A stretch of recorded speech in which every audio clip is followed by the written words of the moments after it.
Nak, ano bang plano mo? Paano tayo makakakuha ng malaking pera para sa pagtakas natin? Di ba yung supermarket, ginagawan ko ng paraan para mabenta? Kaso kailangan pa ng permi ni Robert at ni Gina eh. Pero may nakausap na akong buyer na interesado. Nak, pwede ba natin kunin yun? Eh, alam ko may proseso yung ganyang bentahan eh. Tsaka paano kung masundan tayo? O kaya may magtimbre dun sa kampo ni Robert? Di ba, Nanay? May kilala ako. Pwede nating lapitan. Baka matulungan tayong mayalok yung supermarket sa mga kilala niyang taong may illegal na transaksyon na gusto mag-money laundering. Yan ang gusto ko sa'yo. Pagdating talaga sa kalokohan, ang dami mong alam. Sanay tayo sa ganitong buhay. Masalamat ka. May contact pa ako. Ay, hindi. Paano yung mga kakailanganin pang pirmahan? Ako nang bahala doon. Dadayain natin lahat yan. Pati na rin lahat ng dokumentong kailangan. Ako nang bahala. Ito lang ang tanging paraan. Gusto nyo ng mabilisang pera.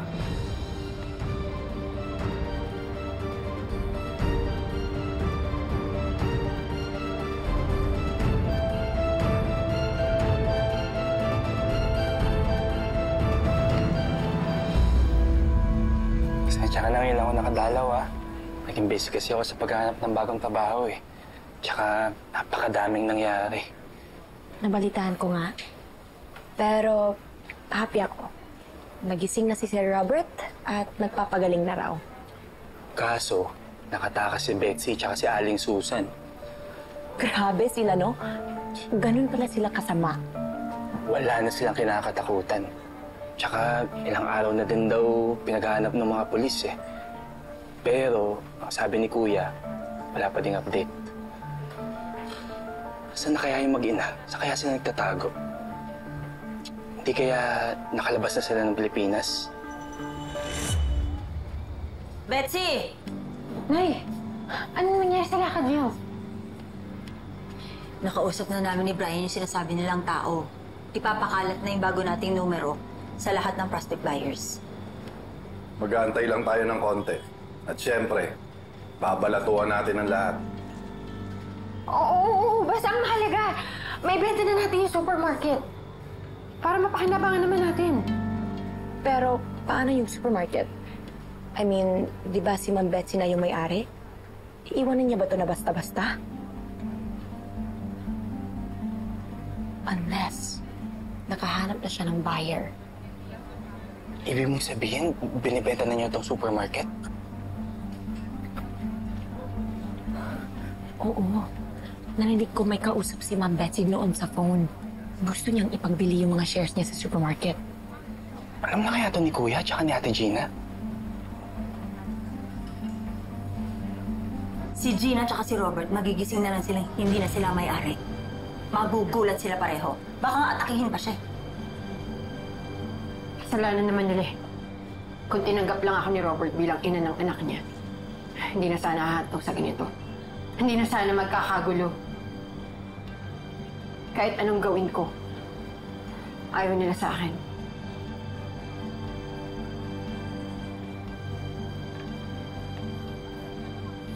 Kaya nga deserve nila lahat ng nangyari, anak. Huwag ka namang hinayang. Wala na tayong babalikan. Itotodo na natin tong laban na to.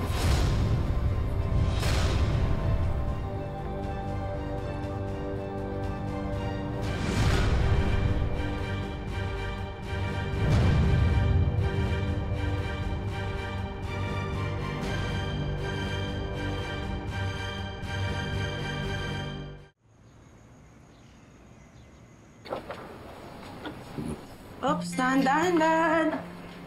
Okay na ako. Wow, it's nice to be home. Yes. Alam niyo po ba? Sama ko na kayo ngayon ni Mindy. Sama tayo Miss na miss niyo na po ako. kayo, Dad. Okay na ako. miss, Salamat, ka, salamat. miss ka na ng household na to, Robert. Ay.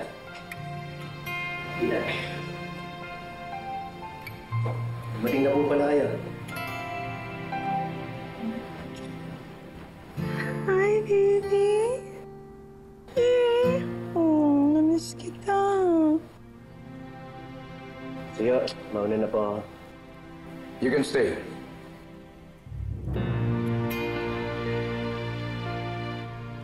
Dito muna kayo. Dad? I'm grateful for what you did. Sinigip mo ang buhay ko. Pero hindi ibig sabihin na napatawad na kita. Nandun na lang yan. Nandito ka para kay Gina at para kay Mindy. Gusto ko lang malinaw yan. Salamat, Dad. Sige po.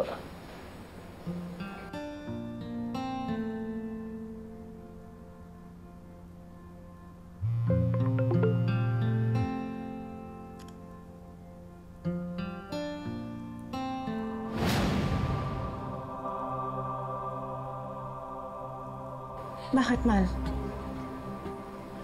Nag-message si Tolitz. Binebenta na daw po ni Betsy yung shares niya sa supermarket.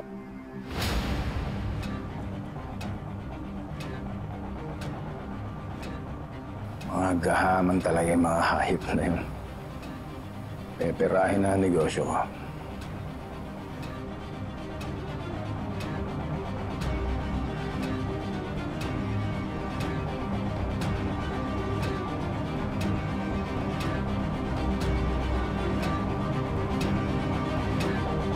Okay.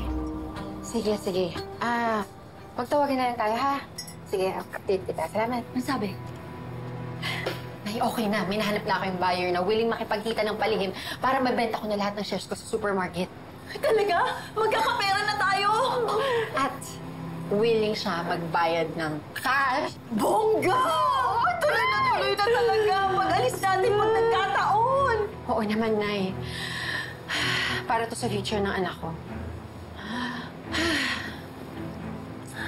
Anak, konting tiis na lang. Nakakapagsimula na tayo ng bagong buhay. At hindi ako papayag mahuli at mapakulong ng tatay mo nagtakol sa akin.